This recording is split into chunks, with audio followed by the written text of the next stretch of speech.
But the surgery worked. I now have a 2-year-old little boy. Thank you. The natural high for me was not childbirth, like for the women, right? See, because women, when the child's born, your brain floods itself with oxytocin. Men, you see your wife give birth, your brain floods itself with fear. I got my natural high when we found out it was going to be a boy, because my wife turns to me and says, I want to name our son after your grandfather. And I teared up immediately, could not believe. She never even knew my grandfather. He died when I was 13, but she wants to name our son after my grandfather.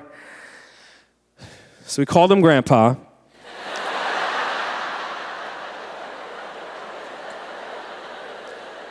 That's unique, right? If you had a friend like, this is Grandpa, everybody.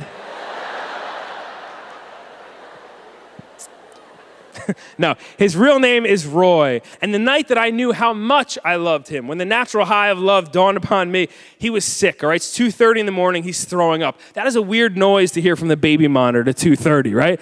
A baby like, bleh! Like vomiting. I'm racing in his room, and the thought crossed my mind like, wow, this is the first time in my life that someone is vomiting and I'm running towards them.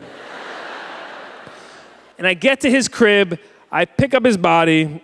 I mean, he's alive, but whatever. I pick him up, right? So I bring him over to the garbage can.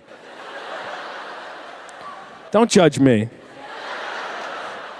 And I hold him over the can, like tipping his feet up into the can. And his tiny little fingers, like they grip on the outside of the can really tight. Like he's afraid I was going to throw him in and kick him down the stairs.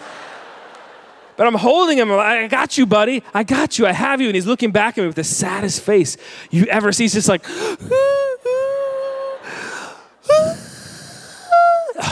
And in that moment, my brain produced a thought I've never had before. I thought to myself, I would rather be throwing up right now.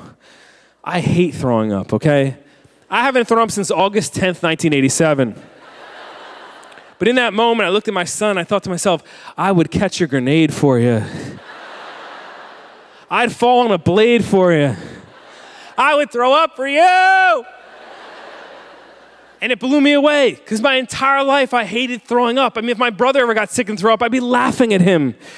But in this moment, I would rather be sick than my son, and I realized, wow, love has that ability to transcend certain things, make us better people.